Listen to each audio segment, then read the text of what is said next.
Chers auditeurs, bonsoir. Vous êtes bien sur Méridien Zéro, une émission de RBN France. Ce soir, nous recevons dans nos studios le camarade Hervé Van Latem pour nous parler de la Belgique et de la situation de nos camarades militants en Belgique.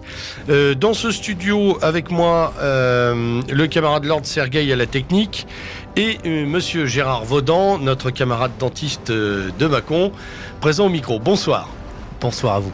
Bonsoir Hervé. Alors, le titre de notre émission ce soir, c'est « La Belgique va-t-elle crever ?» Donc nous allons expliciter ce titre un petit peu abrupt. Et nous allons aussi effectivement explorer la galaxie militante francophone belge. Toute chose que, comme on s'y attendrait entre voisins, on devrait savoir et que beaucoup de nos compatriotes ne connaissent pas bien. Un petit peu avant ça, monsieur Vaudan va s'employer à te présenter un petit peu plus longuement, un petit peu plus dans le détail pour ceux qui encore auraient la bévue de ne pas te connaître de ce côté de la frontière. Gérard. Absolument. Alors, bon, Hervé, tu es fondateur dès 1999 en Belgique du Mouvement pour la Nation, qui deviendra par la suite Mouvement Nation. Tu es élu secrétaire national de ce dernier. Tu es, je dirais, une figure incontournable du milieu nationaliste ou du mouvement militant, en tous les cas, chez nos voisins belges. Et européens, et en Europe. Hein, et européens, on peut le dire, absolument. Tu as entre autres eu des participations actives dans le Parti européen, le PE, également le VMO. Alors je te laisse prononcer le VMO. Parce que c'est le Vlaams Militantenorde, donc Ordre Militant Flamand.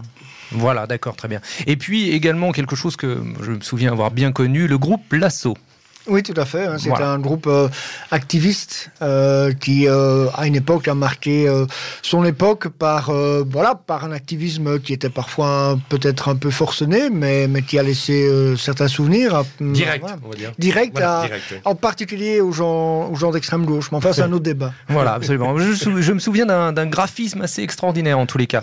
Et puis, tu quittes ta fonction de secrétaire national du Mouvement Nation début 2009, c'est bien ça ? C'est ça, donc en 2009, oui, tout à fait. Ok, très bien. Bah écoutez, voilà, je crois que la présentation d'Hervé est faite. Oui, Hervé, on va dire que beaucoup de gens te connaissent en Europe pour tes prises de position qu'on peut définir, comment on va les définir, national-révolutionnaires ? Nationaliste révolutionnaire et identitaire. Et identitaire. Pas forcément incompatible. Dont on définira d'ailleurs, oui, dont on précisera le contenu. Donc, tu nous as fait l'honneur de venir dans nos studios ce soir pour parler de la Belgique et pour reprendre le titre de notre émission, pour répondre à cette question, la Belgique va-t-elle crever ? Alors, cette question, qui est un titre un peu provocateur, appelle une petite explication pour nos amis français.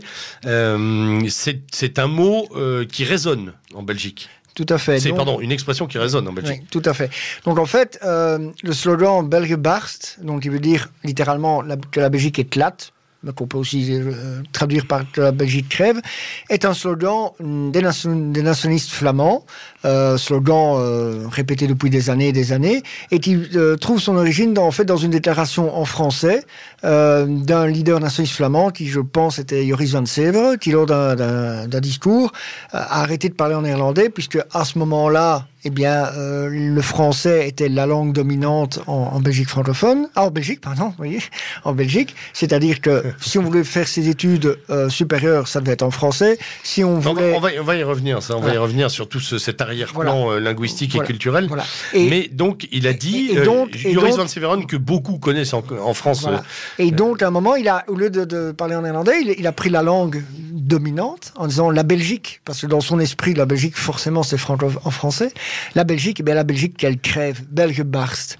Et ça a été repris comme slogan. Et donc aujourd'hui, quand vous allez à les manifestations du Vlaams Blok, du NSV, donc des étudiants nationalistes flamands ou d'autres organisations, c'est quand même quelque chose qui revient très très régulièrement et qui est un cri de ralliement de ce qu'on appelle la droite nationale flamande. Oui, c'est une expression qui fait donc consensus au sein de la mouvance militante nationaliste flamande. Ah, tout à fait. Ça, voilà. Si vous voyez des disputes entre militants nationalistes flamands, il suffit de crier ça et hop. Au moins, ça c'est clair. C'est une utopie fédératrice, dit-on. Très bien. Bon, alors revenons-en justement à cette problématique. Est-ce que cette Belgique va crever ? Et si elle est si mal en point aujourd'hui, parce que on te reçoit quelques jours, une grosse semaine après des élections qui ont quand même ébranlé le pays, notamment par des résultats électoraux qu'on va expliciter dans quelques minutes. Si cette Belgique doit crever, elle le doit, on en discutait tout à l'heure avant d'attaquer l'émission, en partie à son fonctionnement depuis sa création. Oui, tout à fait. Donc, il faut bien se dire que quand la Belgique est créée en 1830, c'est avant tout dû à une révolte de la bourgeoisie, quand même en grande partie francophone, et qui est supportée à la fois par des forces financières et des forces politiques. D'abord parce qu'il faut créer un État tampon avec des pays impérialistes comme la France qui n'arrêtent pas d'embêter le reste de l'Europe et qui donc, la Belgique peut servir d'État tampon, mais surtout et avant tout, il faut créer un centre commercial et financier, une sorte de no man's land où vont pouvoir aller fonctionner les forces de l'argent, etc. C'est toujours le cas d'ailleurs aujourd'hui. On est à l'époque encore sur les échos de la Ligue hanséatique, de toute cette ligue marchande qui a vraiment sur la mer du Nord, qui a vraiment amené le capitalisme moderne. On peut pratiquement le dire, c'est le berceau du capitalisme. Voilà, et je pense que vraiment des gens ont vu la Belgique comme étant un État marchand et uniquement marchand qui devait servir à ça. Mais très vite, évidemment, on s'aperçoit que c'est un État qui est fait par et pour des francophones, dans lequel les Flamands sont des citoyens de seconde zone. Au Parlement, on parle en français uniquement. À l'armée, les officiers parlent en français uniquement. Si on veut faire des hautes études, c'est en français uniquement. Et la bourgeoisie, forcément, parle en français, y compris la bourgeoisie flamande. Donc il faut savoir que dans les grandes villes se crée une bourgeoisie qui, à la maison, parce que ça fait bien mieux, parle le français. Et d'ailleurs, d'où vient l'expression, très souvent en Belgique francophone, les gens croient que ça s'adresse aux Wallons, c'est l'expression Franscions. Un slogan, c'est Franscions buiten, c'est les Franscions dehors. Mais en fait, Franscions, c'est petit francophone, petit français. Et donc, en fait, ça visait la bourgeoisie flamande qui voulait jouer aux Français. Alors, phénomène que, parallèlement, on a pu connaître en France, dans certaines provinces, l'Alsace, la Bretagne... Absolument, c'est ce que j'allais dire. Et, ce discours rejoint pleinement celui que j'ai pu entendre avec mes parents, ou voire même mes grands-parents, mais surtout mes parents. Parce que, Gérard, vous êtes de Mâcon, mais vous avez quand même un peu de sang breton. Absolument, lieutenant Sturm. Je suis effectivement breton. Et donc, c'était pleinement ça. C'est-à-dire que un petit breton qui parlait en breton dans la cour de récréation prenait des coups de règle sur les doigts. C'est exactement ça. Effectivement, les enfants ne répondaient en français à leurs parents qui parlaient en breton. On avait ce même phénomène en Alsace ou ailleurs, même dans le Nord, dans la Flandre française. Partout où il y a une identité régionale. L'Auvergne a été touchée par ça, l'Occitanie en grande partie.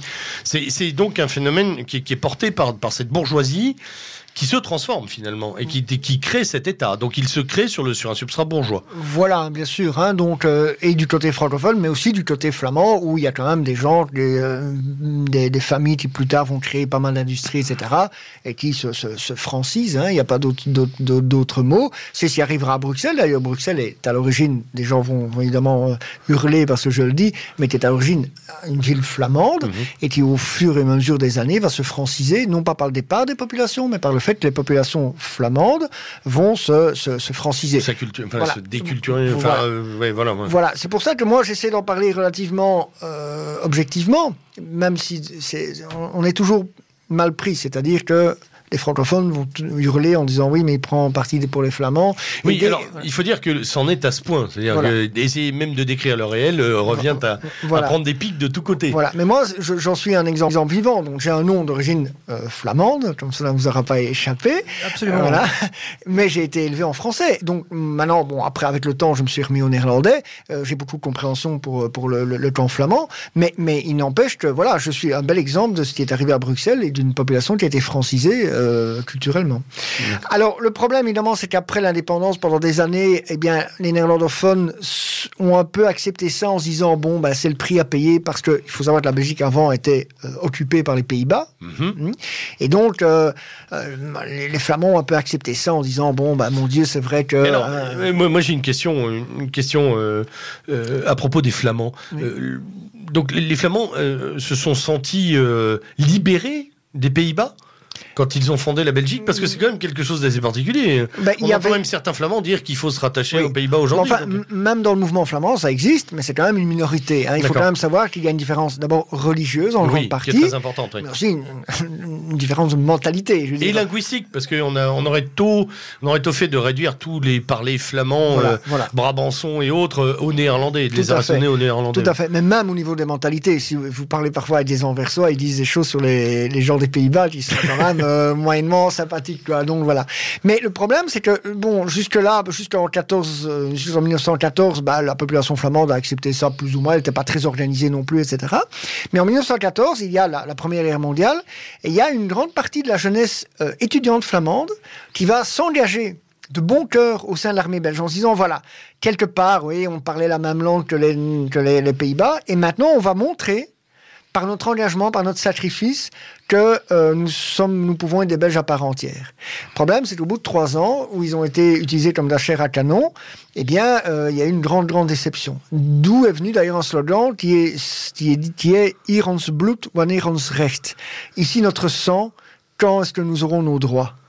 Oui, parce que, comme tu le disais tout à l'heure, les officiers, la carrière militaire ne se fait qu'en français, ce qui, on imagine, a posé un certain nombre de problèmes d'ordre stratégique et militaire sur le front, à savoir que les néerlandophones ne comprenaient pas les ordres de leurs officiers, que les mouvements de troupes étaient mal assurés. Enfin, il y a eu, dans les 3 ans de conflit, on sait qu'il y a eu quand même d'énormes bourdes. Mais il y a surtout eu des problèmes les gens dans les tranchées, la piétaille, si j'ose dire, c'était les Flamands, en grande partie, il n'y avait pas que non plus, mais tous les officiers étaient francophones, en tout cas peut-être d'origine flamande, mais ils parlaient tous français, et il y avait ça se ressentait, c'était une différence de classe. On peut travailler ça avec l'armée de Sariste, où il y avait les nobles, et puis le reste qu'on envoyait, ce qui était d'ailleurs beaucoup le cas aussi, c'est non seulement les officiers belges étaient francophones, mais il y avait côté noblesse, etc. Oui, etc. Et donc en 1917, c'est créé ce qu'on appelait le mouvement du front. Alors évidemment, les gens les moins favorables au mouvement flamand disent que peut-être que les services secrets allemands n'y étaient pas pour rien. Mais même si c'est vrai, évidemment, ils ont fait que utiliser un sentiment qui existait. Donc il y a eu des problèmes de mutinerie, etc. Après, en 1918, après la fin de la Première Guerre mondiale, s'est développé un vrai mouvement flamand qui, dans les années 30, a amené plusieurs députés au Parlement belge. Et voilà. Et donc, après, Parlement jusque-là dominé par une alternance centre-droit, centre-gauche. Oui, social-chrétienne, oui, principalement. En 36, évidemment, il y a des petits changements, puisqu'il y a le VNV et le mouvement rexiste qui rentrent en masse, etc. Mais bon, il y a la Deuxième Guerre mondiale.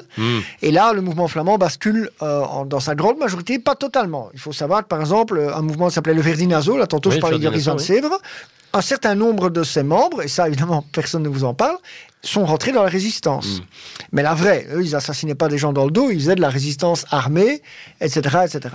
Et donc, évidemment, ils ont cela, on n'en parle pas beaucoup. Mais maintenant, il faut quand même reconnaître qu'une grande partie du mouvement flamand bascule dans la collaboration, parce que dans leur esprit, les Allemands vont détruire la Belgique. Alors, chose à préciser aussi sur ces 2 grands mouvements que tu as cités, il est important de voir que à cette époque-là, du côté francophone, c'est Léon de Grelle, le rexisme, mais de l'autre côté, on a le VNV. Le VNV. Alors le VNV, c'est quoi à l'époque ? C'est Vlaams Nationalistische Verbond, donc mouvement nationaliste. Mouvement, oui, ou Rassemblement nationaliste flamand, qui est dirigé par quelqu'un qui s'appelait Staf de Klerk, et qui est nationaliste flamand. Donc ce n'est pas...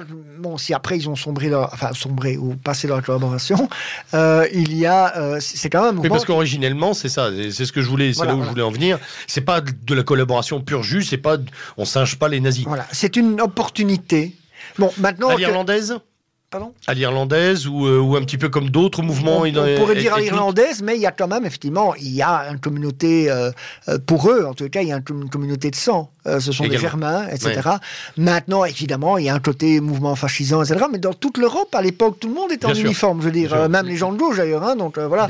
Il n'est que voir comment les appeler, les escadrons du Parti socialiste français, de la SFIO, avec baudrier noir, casquette noire, chemise. Nous, on avait les jeunes gardes socialistes, ils étaient en bleu, à des chemises, des cravates rouges. Donc voilà. Notre ancien président, peut-être aussi. Oui, aussi, oui, mais dans son âme, François Mitterrand, en son jeune temps. Jeune camelot.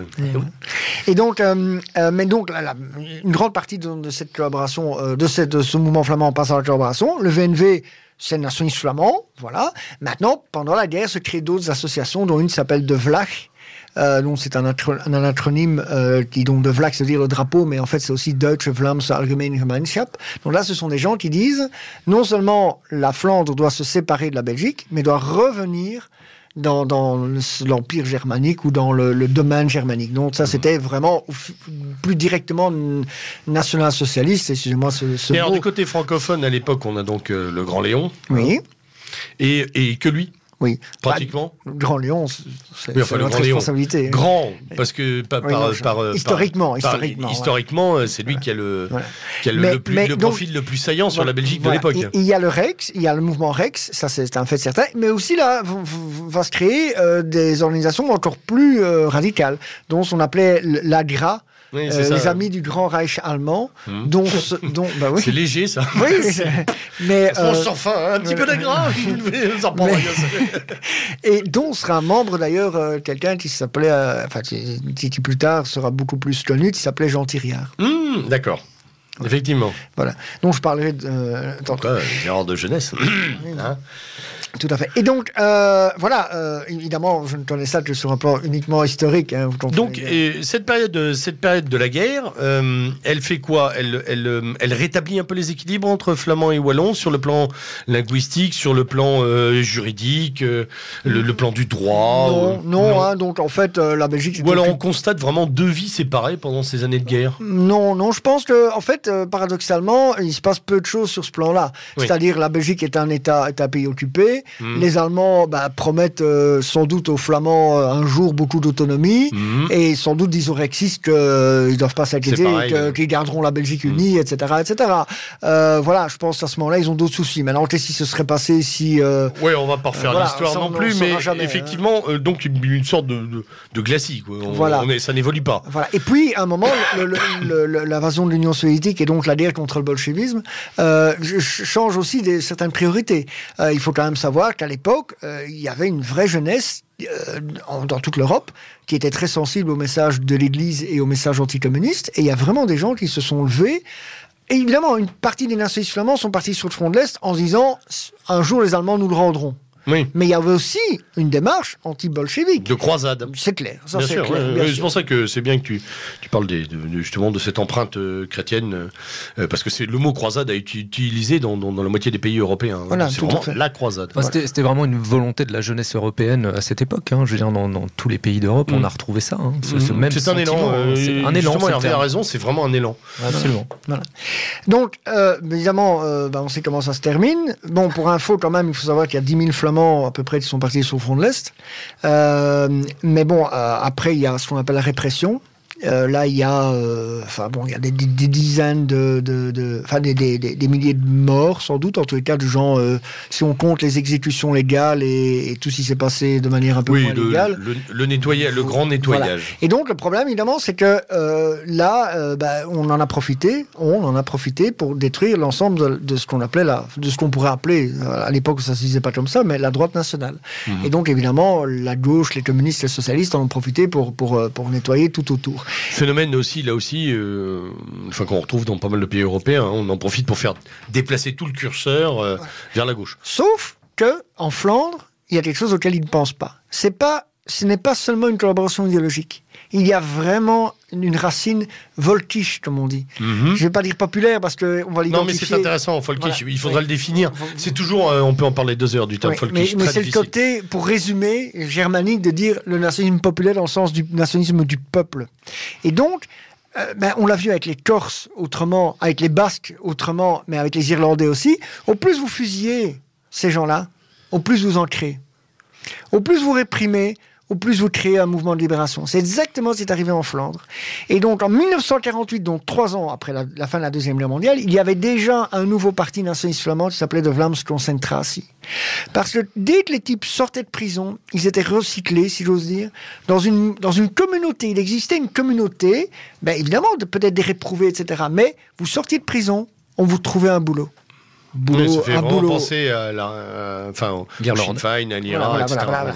Et donc, une espèce de courroie permanente de... Voilà. Et donc, en fait, je pense que si l'État belge avait été un peu plus intelligent au moment de la répression, peut-être que le mouvement flamand ne serait pas aussi fort que maintenant. Mm-hmm.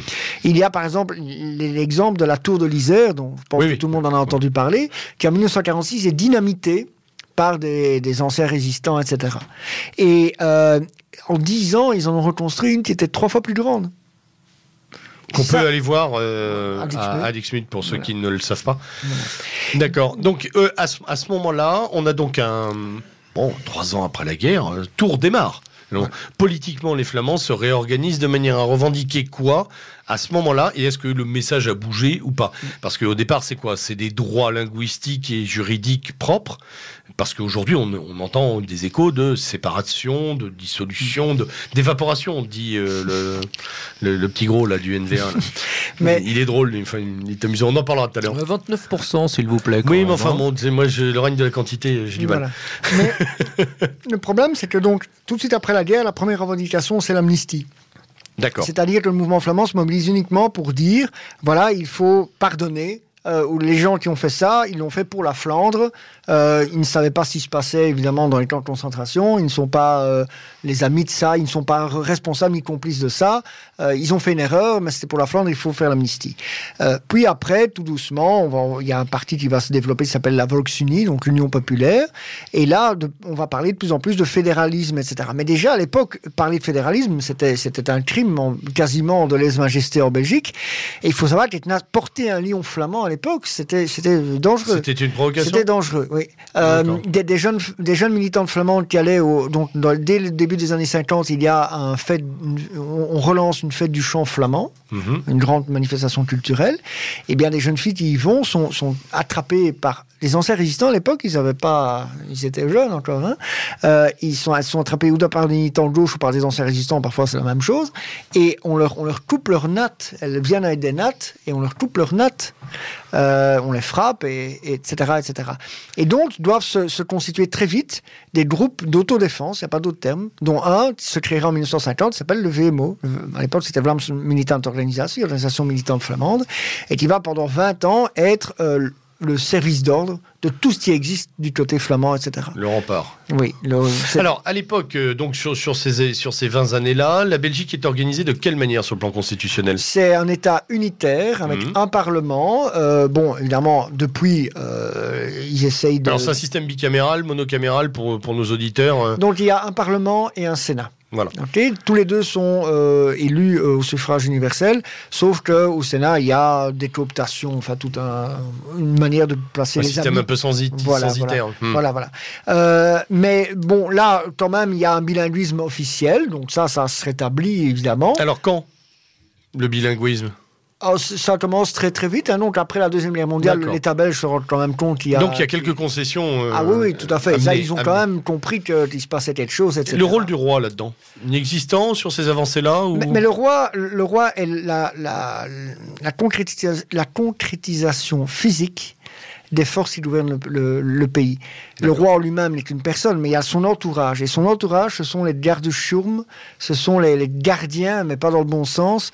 Les chiens de garde, voilà, des forces qui gouvernent vraiment le pays. Et c'est pour ça qu'en fait, c'est un symbole auquel il est relativement dangereux de toucher. Je rappelle d'ailleurs qu'un jour, un député communiste qui s'appelait Julien Lahaut, qui le jour de la prestation de serment de Baudouin a crié « Vive la République », a quand même été abattu 2 jours après. Ouais. Et ça, c'est il n'y a pas longtemps, hein, il faut le dire pour les gens qui nous écoutent. Hein. Enfin, pas longtemps. Si, 51. Hein. Mais oui, mais je veux dire, en 51, être abattu parce qu'on crie « Vive la République », enfin, en France, non. J'en ai pas entendu beaucoup parler en Italie. Enfin, oui. Et évidemment, on n'a jamais trouvé. Quand je dis c'est pas loin, on n'est pas dans les années 20. On est en 51 quand même. C'est un fait assez intéressant. Donc là, bilinguisme formel. Oui. Quelques lois de protection linguistique, des écoles, des choses comme ça. Mais disons, ça commence vraiment où il y a vraiment un changement un peu plus, où on commence à sortir la Belgique de papa, comme on dit, c'est en 1963, où il y a vraiment une frontière linguistique qui se crée, avec des territoires, il y a une sorte de découpage, qui est comme tous les découpages, évidemment pas toujours fait de manière bien réfléchie, et on se retrouve avec des communes très particulières, comme Comines, comme les Fourrons, oui. etc., etc. On en parlait tout à l'heure, voilà. Ça c'est un casse-tête, un imbroglio terrible. Voilà. Et alors, au moment de la frontière linguistique, on crée aussi autour de Bruxelles ce qu'on appelle des communes à facilité. C'est-à-dire, ce sont des communes qui sont flamandes, mais au sein de laquelle il y a quand même une forte minorité francophone, à qui on autorise des facilités administratives. C'est-à-dire que pendant 30 ans, il sera prévu le temps, ça c'était à l'origine, le temps que les francophones puissent s'adapter, leurs enfants aller à l'école et devenir bilingues, etc., qu'ils pourraient avoir pendant 30 ans des documents français. C'est important ce que tu soulignes, parce que ce sont des mesures transitoires proposées dans une idée progressiste qui vise à dire que chacun va faire un effort. Voilà. Alors, qui établit cette frontière linguistique dont tu as parlé? C'est un accord gouvernemental, c'est un accord gouvernemental, etc. Le dessin, en effet, à la fois par des Flamands et des Wallons. Oui, tout à fait, c'est un accord. Parce qu'on sait aujourd'hui qu'il y a plein de bisbilles sur ce dessin, sur ce tracé de frontière. Mais c'est comme tous les accords faits où, à mon avis, il y a un des deux camps qui a la main un peu forcée, un jour ou l'autre, il revient à la charge avec ça, quoi. Donc ça n'a été pas trop bien calculé, et puis voilà. Le problème, je dis bien 63, donc c'était prévu pour 30 ans, on est 50 ans après, et les francophones veulent toujours non seulement des communes à facilité, mais maintenant sont devenus la majorité dans ces communes-là et disent maintenant, bon, ici on a une 60-70% à parler français, donc ici c'est plus la France. Alors pour nos auditeurs, 70 c'est 70, 90 c'est 90. Ils veulent tout simplement la fin de la transition, sauf que c'est à leur avantage maintenant. Tout à fait. Alors, durant ces 50 dernières années, mais qu'est-ce qu'il s'est passé pour qu'on en arrive à... D'ailleurs, les résultats de la semaine dernière ne sont qu'un épiphénomène. Ça fait un moment que ça tourne creux. Qu'est-ce qui s'est passé dans ces 40-50 dernières années? Rapidement, pour que les gens comprennent aujourd'hui pourquoi toute l'Europe regarde la Belgique en disant est-ce que ça va péter? Est-ce que ça va se subdiviser? Est-ce qu'on va récupérer la Wallonie? Est-ce qu'on va avoir 2 États indépendants et Bruxelles? Bon, voilà, toutes ces questions-là. Mais en fait, et beaucoup d'hommes politiques flamands le disent, il n'y a rien. Ça a été l'immobilisme. L'immobilisme a amené la situation là. Alors maintenant, le régime, le système belge est un système qui arrive à s'adapter à plein de choses, croyez-moi. Mais là, il a tout essayé. C'est-à-dire que on a été vers faire un fédéralisme, un régionalisme. Mais pourquoi faire? Pour placer encore plus d'amis. C'est-à-dire pour augmenter le clientélisme. C'est-à-dire qu'aujourd'hui, en Belgique, où on était d'un pays qui était totalement unitaire avec un Parlement et un Sénat, eh bien aujourd'hui on a 5 assemblées. Le Parlement régional wallon, le Parlement régional bruxellois, le Parlement régional flamand, le Parlement fédéral et le Parlement de la communauté française, Bruxelles-Wallonie. Vous ajoutez à ça le Sénat. Vous imaginez le nombre d'amis que vous pouvez placer là-dedans. Donc on utilise les revendications légitime ou non, c'est un autre débat. Vous avez plus de députés que nous, finalement. Oui, on ne sait plus où les mettre. On sait plus où les mettre. Et donc, c'est l'utilisation de revendications plus ou moins légitimes, c'est un autre débat, tout le temps dans le même sens, pour aller dans le clientélisme. Et donc, voilà. Des deux côtés? Oui, bien sûr. Non, mais c'est important de le souligner. Il n'y a pas des loups et des agneaux là-dedans. Mais il y a un grand changement aussi, c'est que pendant des années, il y a des partis unitaires. Il y a le Parti socialiste. PS, Socialistische Partij. Il y a, dans les années... Qui joue sur les deux communautés. Voilà. Et puis, dans les années, fin des années 60, ça s'arrête. Et ces partis se coupent en deux. Et ça devient le problème. Parce que chaque parti, dorénavant, est sensible à sa propre opinion publique. Et ça change beaucoup. Alors, pourquoi ça se subdivise ? Qu'est-ce qui se passe? Le fait linguistique monte, les Flamands se sentent... Est-ce que c'est corrélé par cet épouvantail économique qu'on nous agite en disant, voilà, il y a eu un inversement de fortune? Mais à partir du moment où on allait vers un régionalisme, ils avaient évidemment tout intérêt à couper les partis, puisque c'était la mode de se dire, oui, mais il faut aller vers le régionalisme, et garder des partis unitaires, c'était quand même assez difficile. Mais c'est aussi une manière d'augmenter les jeux politiques, c'est aussi une manière de placer encore plus de gens. Mais je pense qu'il y avait quand même des tensions. Ça me fait penser un peu au Parti communiste de la Yougoslavie, où en fait ils étaient tous dans le même parti, mais il y avait des Croates, des Serbes. Et ils restaient après tout Croates et Serbes. Ils se tiraient dans les pattes, avec effectivement là aussi, pareil, des systèmes de clientélisme ethnique à l'intérieur, enfin ethno-linguistique à l'intérieur du Parti communiste. Et puis aussi, je pense que dans les années 60-70, il y avait encore, ça m'arrache la gueule de le dire, mais il y avait quand même des hommes d'État, malgré tout. Des figures. Des figures, des types qui voyaient loin, qui en mettaient plein leur poche, parce qu'ils étaient aussi pourris que les autres. Mais qui savaient taper sur les tambours encore. Voilà, et puis qui pouvaient... Intéressant, là, c'est ceux qui incarnent la Belgique. Ce sont les Belges. Voilà. Ce sont eux les représentants. Voilà. Et ces gens-là, ils ont dû comprendre qu'à un moment, leurs intérêts allaient diverger. Et ils ont coupé les partis en deux. Mais ça a amené la situation qu'on a aujourd'hui. Parce qu'aujourd'hui, non seulement il y a une différence de mentalité de population, mais chaque parti n'a de compte à rendre qu'à sa population. Et donc, ils sont très sensibles à ça. Et aujourd'hui, il y a un vrai courant, on peut me raconter ce qu'on veut, mais au moins d'autonomie en Flandre, et tous les partis flamands, aujourd'hui, sont obligés de courir après ça. Ce qui fait qu'ils sont obligés de se radicaliser. Ce qui, encore 20-30 ans, n'était pas tout à fait le cas. Donc, il y a une maturation dans l'opinion... dans l'opinion flamande sur ces 30 dernières années où on se dit c'est possible, c'est faisable. Tout à fait. C'est jouable. Peut-être pas l'indépendance, mais une séparation de plus en plus physiquement marquée, un confédéralisme extrêmement souple. Mais ça, c'est pas sur des plans identitaires ou culturels, c'est avant tout sur des plans économiques. Voilà, alors... Là aussi, parlons-en. Cette Flandre riche et cette Wallonie pauvre, qui était avant riche et la Flandre était pauvre, qu'est-ce qui s'est passé ? Mais le problème, c'est que, évidemment, il y a eu sans doute une inversion au niveau économique. Hein. La Wallonie, il y avait les mines, etc. Elles ont toutes fermé les unes après les autres. Enfin, on a connu ça dans le nord de la France, c'est nord et l'est, frappé de... Mais c'est au-delà de ça, c'est-à-dire qu'il y a une vraie différence de mentalité. C'est plus seulement une différence de langue, ce sont deux pays différents.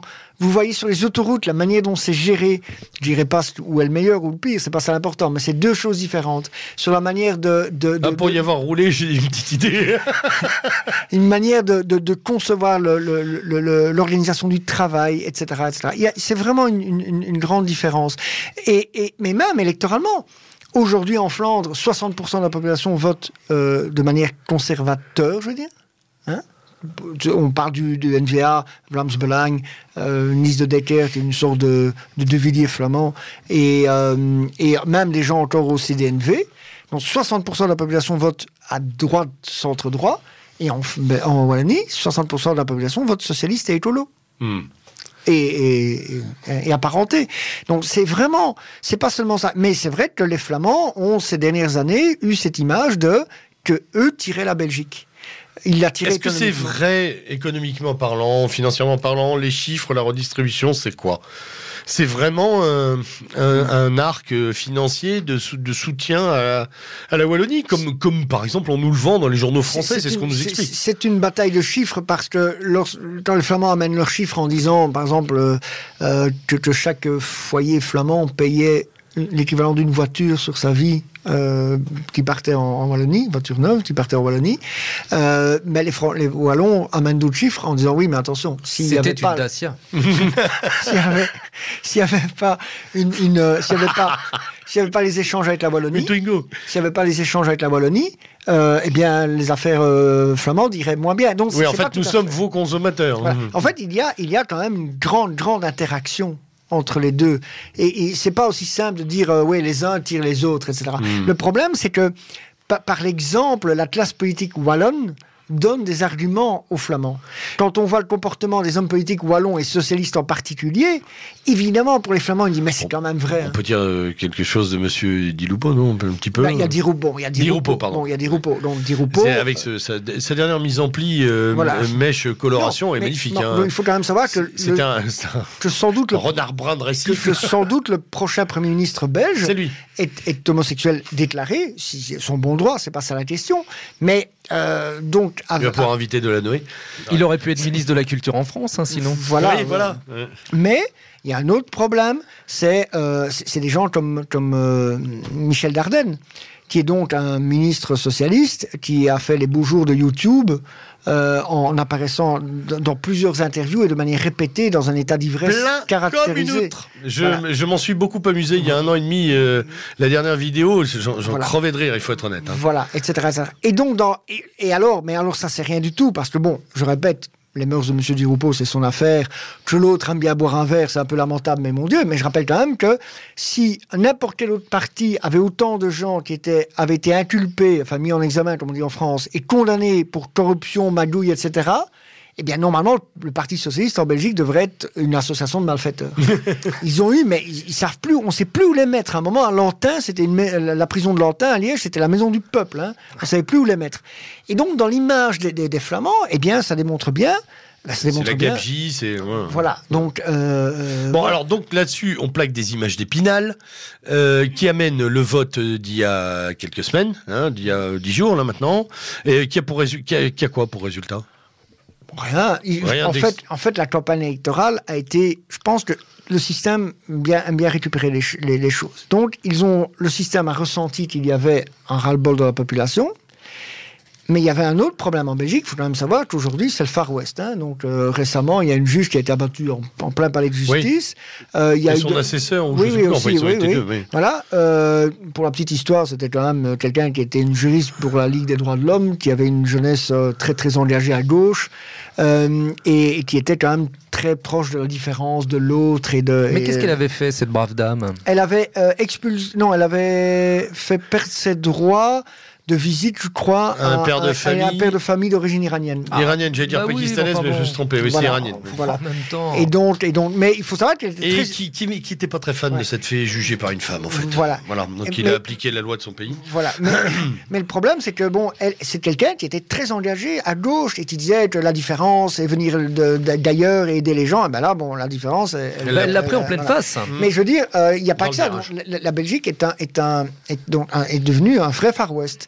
Donc il y avait les problèmes d'insécurité et il y a aussi le problème de la crise économique. Il faut savoir que la Belgique est à 2 doigts de la Grèce. Hein. On est en faillite. Alors on se demande, hein, parce que là il y a vraiment un peloton, un tir groupé, l'Espagne, la Grèce, le Portugal, on ne sait plus qui. On n'est pas très loin non plus. Mais d'après ce que disait Monsieur K il y a quelques semaines ici, nous c'est pour octobre. Hein, voilà. Donc... mais bon, quoi qu'il en soit, je pense que le système a voulu détourner l'attention des gens. Et c'est pour ça qu'on a fait de Wever. De Wever est passé sur tous les médias tout le temps, etc.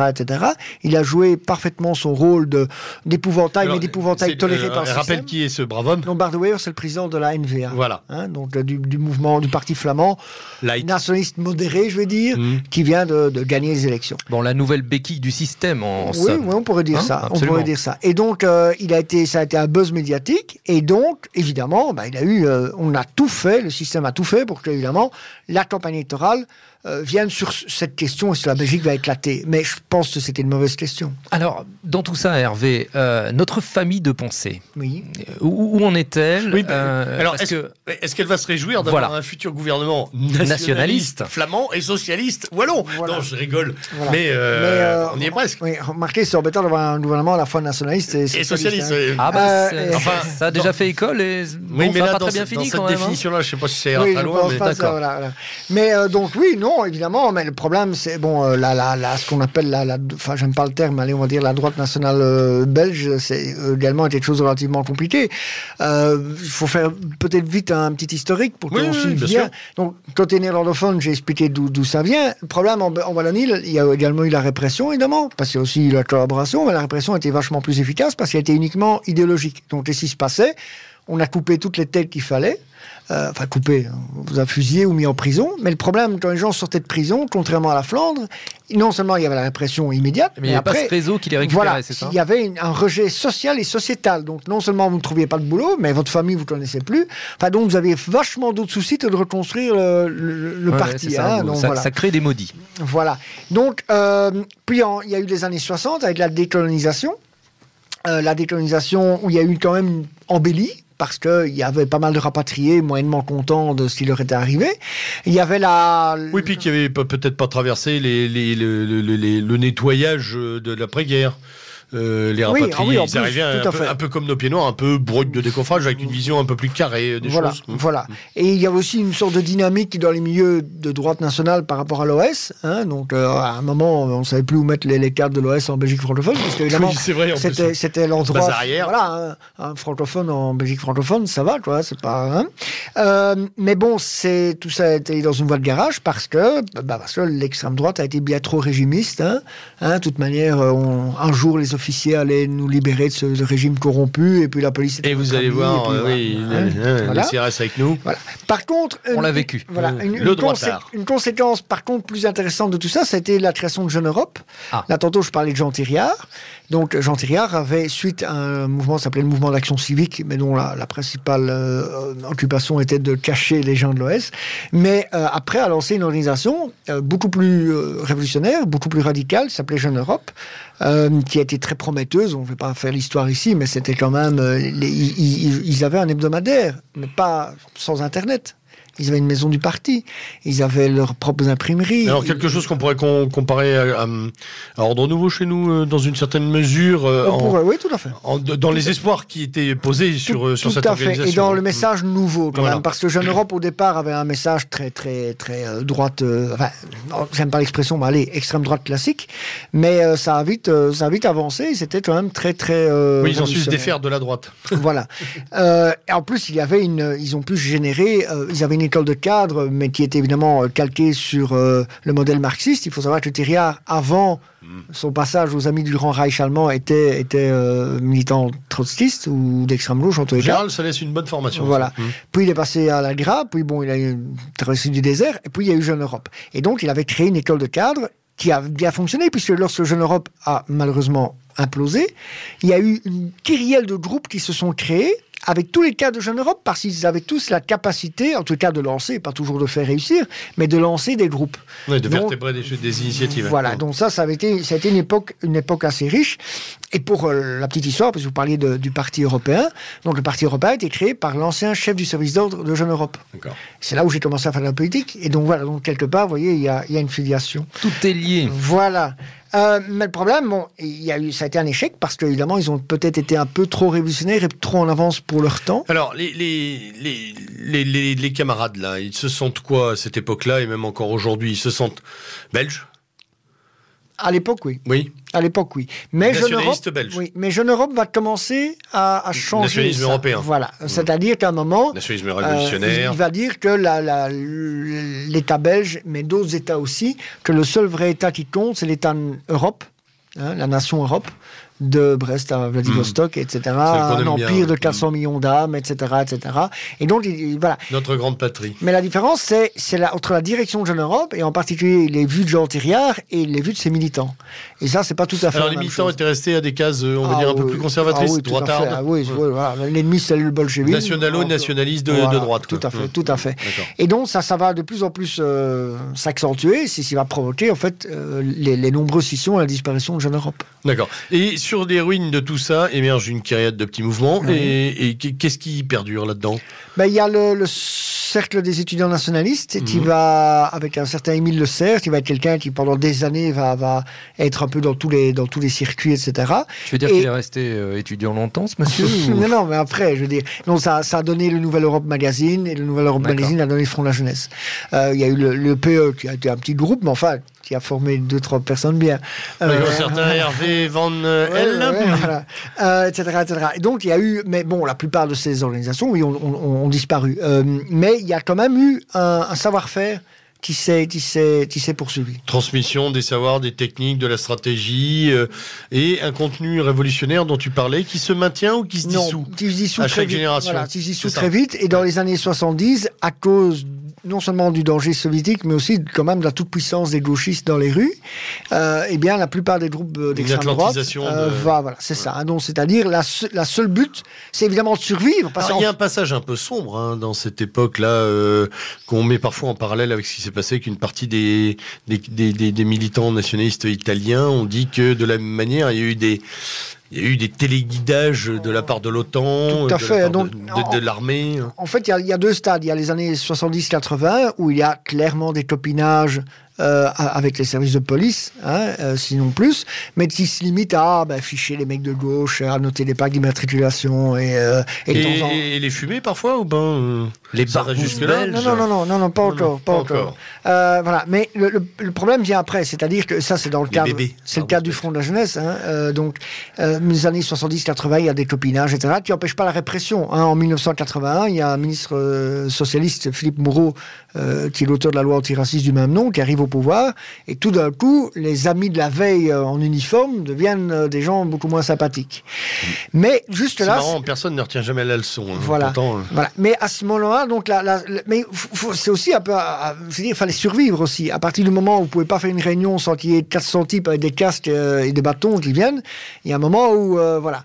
Maintenant, le problème, après ce copinage n'empêche pas la répression, et après la répression, on se retrouve toute une série d'éléments un peu perdus, qui disent, oui, voilà, on a essayé de manière gentille et légale, et voilà le résultat. Et à ce moment-là, apparaissent évidemment des gens très curieux, qui viennent leur parler du grand soir, du petit matin. Non, il faut en fait préparer... Du stand de tir. Non, il faut préparer la résistance contre le communisme, parce que les soviétiques, un jour, vont être là. Et ça ressemble très fort, évidemment, à Gladio. Et donc se crée un petit parti très bizarre, une petite organisation semi-clandestine qui s'appelle le WNP. Et donc on pense sans doute que ça a été des initiatives ou bien des choses sur ordre, officines, faites par des gens de Gladio. Mais alors Gladio... Oui, ce que j'ai dit, si tu peux expliciter. Nos camarades auditeurs iront faire un tour sur Wikipédia, mais en 2 secondes, c'est un réseau... C'est un réseau officiel qui existait, de l'OTAN, qui prenait des gens et qui les formait. Et qui les formait pour éventuellement préparer la résistance, stay behind, donc rester en arrière une fois que les soviétiques auraient envahi l'Europe. Serait-ce le werewolf? Voilà. C'est la photocopie en négatif du werewolf. Voilà. Mais le problème, c'est que sans doute que certaines de ces cellules ont fait un peu plus. Et on pense, là se trouve peut-être l'origine de ce petit groupe très, très curieux qui s'appelle le WNP, mais aussi problématique par rapport aux tueries du Brabant. Où il y a quand même 40 morts, dont 30 ans après, on n'a pas le premier du quart de l'auteur. Alors qu'on sait très bien que le grand banditisme, quand des types font même des coups bien réussis, ça prend pas 1 an ou 2 avant qu'ils se balancent les uns les autres. Et donc là, rien. Et donc, on pense que dans les années 80-90, en Belgique francophone, vous avez il y a votre période sombre. Une stratégie d'attention dans laquelle ont été utilisés des gens de gauche et des gens de droite, bien sûr, oui. Alors ça laisse encore un champ de ruines derrière ou quoi? Tout à fait, bien sûr. Alors, qu'est-ce qui se passe quand toi tu arrives entre guillemets à maturité militante? Tu es devant un désert.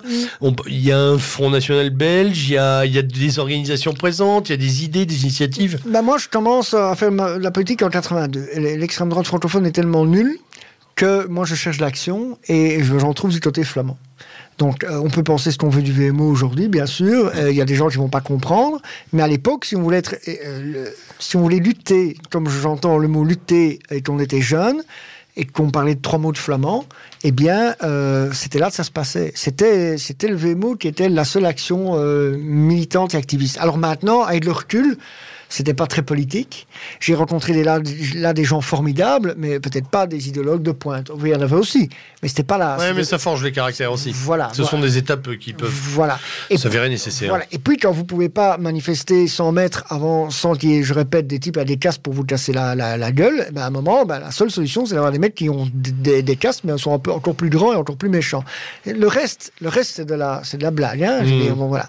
Et donc, voilà. Et puis, j'étais jeune, etc. Bon. Maintenant, au bout d'un certain temps, il y a aussi la répression, le VMO a disparu, puis a réapparu sous un autre terme, beaucoup moins anti-francophone et beaucoup plus anti-communiste, anti-immigré, etc. Enfin, anti-immigration, pas anti-immigré, etc. Et donc, voilà, j'ai milité là-dedans. Comment tu en viens à créer Nation, alors, finalement? Après ça, il y a la fin du VMO, et puis on se retrouve à quelques francophones qui avions goûté aux joies de la rue, du combat de rue, du combat politique de rue, je veux dire. Bien entendu, on l'entendait comme ça, Hervé. Et puis on se dit, voilà... La baramine est un argument. Absolument, frappant. Pourquoi pas un groupe activiste du côté francophone? Et se crée à ce moment-là l'assaut. Donc, et là aussi, c'est l'activisme... Je ne vais pas dire pour l'activisme, parce que là, j'affirme qu'il y avait déjà une démarche politique, pas politicienne, mais politique. Maintenant, le problème, évidemment, c'est qu'à un certain moment, dans l'activisme, il n'y a que l'activisme. Et quelque part, vous tournez en rond. Quand vous avez repris la rue, et alors? Vous avez repris la rue. C'est déjà bien. C'est déjà bien, mais voilà. Et donc, il faut savoir que voilà. Donc, là aussi, à un moment, on a fait le tour. Et le tour, ça a été la répression. Sauf que contrairement à toutes les autres initiatives, quand l'assaut a dû s'arrêter, d'abord, c'est nous qui avons décidé de nous arrêter.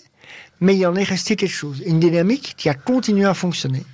Et après certaines tentatives et essais auprès de la droite nationale, où on s'est aperçu que c'était effectivement une catastrophe, on s'est dit, on peut pas faire pire qu'eux, et donc on a lancé Nation. Alors, Nation s'est lancée, et tu parlais de cette droite nationale. À côté, on a un Front National belge, enfin plusieurs, même voilà, des donc, scissions en scission, de regroupement, d'éclatement de nouveau. Enfin bref, une histoire un peu chaotique d'une droite nationale qui peine d'ailleurs à exister. Donc, Nation se met en place sur des fondements nationaux révolutionnaires, mais pour rigoler, comme on disait souvent, nous sommes des nationaux révolutionnaires à visage humain.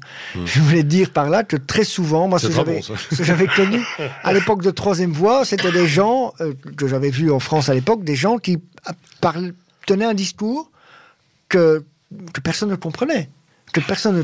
Moi, un jour, j'avais rencontré ces gens-là, c'était à Madrid, et je leur disais, tiens, mais enfin, je ne comprends pas pourquoi vous défilez avec un portrait de Che Guevara, une croix celtique dans le béret. Au lieu de m'expliquer, on m'a regardé de haut comme si j'étais un débile, quoi. Donc forcément, ça ne vous donne pas envie d'aller chez ces gens-là. Nous, on a essayé de faire du populisme révolutionnaire, c'est-à-dire qu'on a utilisé des messages, et qui sont d'ailleurs importants, sur l'insécurité, sur le problème d'immigration, de l'islamisation, etc. Mais on essayait, une fois que les gens étaient intéressés par notre message, de leur expliquer qu'il y avait un problème plus global. Voilà. La lutte contre le système, etc., la marchandisation du monde, etc. Voilà. Donc, Nation se crée, typologie des militants, tout. De tout, mais bon, il faut bien reconnaître principalement des jeunes. Mais ce dont on était très contents, c'est qu'à part la première génération, forcément, de gens qu'on a récupéré de nos connaissances, très vite arrive une génération de Nation. Et de gens qui, même ceux qui sont arrêtés, n'ont jamais recommencé ailleurs. Et donc il y a une vraie génération Nation, et aujourd'hui la plupart des gens n'ont pas de passé politique. D'accord. Et l'organe de presse à l'époque, Devenir, ça s'appelait Nation Info. Non. Devenir existe avant Nation. D'accord. Sert d'ailleurs à survivre autour d'un projet. Enfin, pas à survivre, mais à rester autour d'un projet. Et reste à côté de Nation quand Nation se crée et devient une sorte de magazine d'information, mais plus idéologique que Nation Info. Alors, en deux mots, vous avez à un moment eu un rapprochement avec les identitaires français lors de la constitution du bloc, pratiquement, ou un peu après.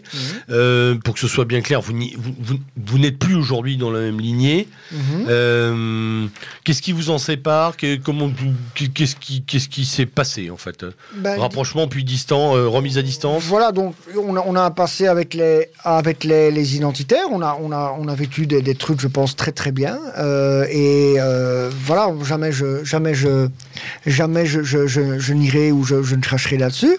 Donc on a réussi notre divorce, c'est-à-dire que voilà, dans nos milieux d'habitude, quand des gens ne s'entendent plus, des communiqués de presse partent dans tous les sens, etc. Les ergots sortent, on fait bouger les plumes. Et là, donc, à un moment, on s'est rendu compte, comme dans un couple, que on peut encore bien un peu s'aimer. Stratégiquement, mais sur le fond, les objectifs divergeaient. Les objectifs divergeaient. Je pense que, il y a quelques signes. Je veux dire, quand des gens commencent à utiliser le mot droite, fût-elle identitaire, ça commence un peu à nous ennuyer. D'accord. Donc vous vous revendiquez tout de même toujours identitaire, mais vous n'êtes pas les identitaires au sens du bloc identitaire. On n'est pas dans la mouvance identitaire qui existe actuellement, mais nous avons évidemment des D'ailleurs, beaucoup d'autres gens se revendiquent identitaires sans être au bloc ou dans l'entourage du bloc, c'est vrai. Tout à fait, oui. Alors, juste pour qu'on comprenne un peu mieux, tu as été secrétaire de Nation pendant un bon moment, tu ne l'es plus aujourd'hui, tu reprends un peu de champ, tu te mets un peu à distance pour réfléchir sur la suite, parce que moi je vais te poser la question de aujourd'hui je sais que le FN belge a l'air de reprendre ou pas, ou vous vous êtes rapprochés d'eux. Que devient Nation? Que devenez-vous, toi et d'autres cadres qu'on connaît un petit peu? Mais donc moi je suis toujours actif au sein de Nation, sauf que j'y ai plus les mêmes responsabilités, et c'est vrai que ça fait quand même 28 ans que je fais de la politique, et sans arrêter, parce qu'il y a beaucoup de gens, ça fait 30 ans qu'ils sont dans le milieu, mais avec des congés sabbatiques de 10 ans. Et donc, et 3 d'ailleurs. 3. Et donc voilà, moi c'est sans arrêt, donc à un moment j'ai pris un peu de champ, mais j'y reste actif. Ce qui est très intéressant actuellement, c'est qu'effectivement le FN belge s'est réunifié, un peu grâce à nous, un peu grâce au FN français. Il y a eu la campagne électorale ici maintenant, mais c'était des élections anticipées, donc ça s'est passé bien comme on pouvait, etc. Même chez nous d'ailleurs, il y avait quand même pas mal de gens qui comprenaient pas bien. Mais bon, on avait pris si vous voulez, des contacts avant les élections. Le but c'était d'y aller lentement mais sûrement. Et bon, les élections anticipées, en fait, on a dû un peu activer. Donc, on se retrouve ici avec un 2,5 à 3% des voix, avec un parti dont personne n'a parlé. Il y a eu un blackout médiatique absolu. La campagne a quand même été tout sauf brillante, etc. Sinon, ça veut dire qu'aujourd'hui, il y a un potentiel de 3% de gens qui sont prêts à voter, quoi qu'il en soit, pour un parti comme le Front National. À partir de là, il y a moyen de travailler. Maintenant, ils se sont unis avant les élections. Est-ce que ça va durer ou pas? On espère. Question, ces électeurs, ils votent pour quoi, programmatiquement parlant? Je pense pour l'unité de la Belgique, non, ils votent contre l'immigration, voilà. Contre les excès d'immigration, donc contre la sécurité. Non, pas identitaire dans le sens qu'ils se sentent non, mais de protestation, défendez-nous. Oui, mais de protestation marquée. C'est-à-dire, il y en a qui votent un coup à l'extrême gauche, un coup à écolo. J'ai dit protestation identitaire, justement, pour bien me démarquer du vote protestataire. Tout à fait. Là, c'est raisonné, c'est-à-dire défendez notre identité. Voilà. Dans les conditions des élections, s'il y a encore 3% qui votent FN, ceux-là, ils voteront toujours FN. D'accord. Alors, l'avenir de tout ça? Ça dépendra un peu au niveau de la mouvance nationaliste. Oui. Ça dépendra un peu de comment va évoluer le front maintenant. Nous, s'il y a moyen de travailler avec eux, on le fera. Donc, il est hors de question que la nation se dissolve au Front National, unis mais pas confondus. Donc, on les aidera si on peut, s'ils veulent. Et si on a l'impression que ça en vaut la peine, ou sinon, on s'est déjà présenté tout seul aux élections, oui. Avec les résultats mais bon, enfin voilà, on pourra continuer. Et puis il y a une vie en dehors des élections. Voilà. Nous, les élections, c'est un moyen comme un autre. Un tremplin.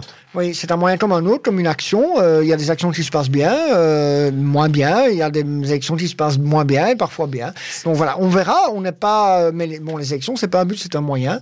Et si jamais on peut influencer quelque chose sur le Front National, ça pourrait pas être mal. Pas une fin en soi, c'est un moyen et ça fait partie du tout. C'est dans l'arsenal. Voilà. Et Hervé, il nous reste très très peu de temps. J'avais une dernière question. Quelles sont vos relations aujourd'hui avec les différents mouvements flamands? Je pense au NSA par exemple, au NSV dont tu parlais, les jeunes étudiants flamands. Disons sur un plan des personnes ça se passe, au niveau des personnes, ça se passe bien. Maintenant sur niveau idéologique, il y a le Vlaams Belang, c'est difficile parce qu'ils sont quand même très très atlantistes. Il y a eu des revirements terribles. Les gens du NSV, organisationnellement, ils sont parfois un peu prudents et puis ils sont très branchés nationalisme flamand, donc ils veulent pas trop se mêler. Mais ce dernier temps, on a même reparticipé pour la première fois depuis longtemps à un de leurs cortèges, donc ça s'est bien passé. Avec les gens du NSA, on a collaboré, donc maintenant, c'est une initiative intéressante, le NSA. Les solidaristes, nouveaux solidaristes. On a collaboré avec eux, on a fait nos expériences, je pense que l'initiative est intéressante, je pense qu'ils doivent peut-être faire un peu attention à ce qu'ils font, et pour l'instant on collabore un peu moins, oui. D'accord. Eh bien, un grand merci Hervé pour tout ce panel que tu nous as brossé. Je pense que la Belgique et les camarades militants francophones sont maintenant une réalité un peu plus présente et plus incarnée pour nos amis auditeurs. Quelques annonces légales extrêmement rapidement. Vous retrouverez cette émission en podcast dès lundi sur notre blog méridien0.oefort.com. Vous pouvez nous écrire pour nous insulter, louer nos émissions, proposer des idées. Nous lirons tous vos mails sur notre adresse zméridien@yahoo.com.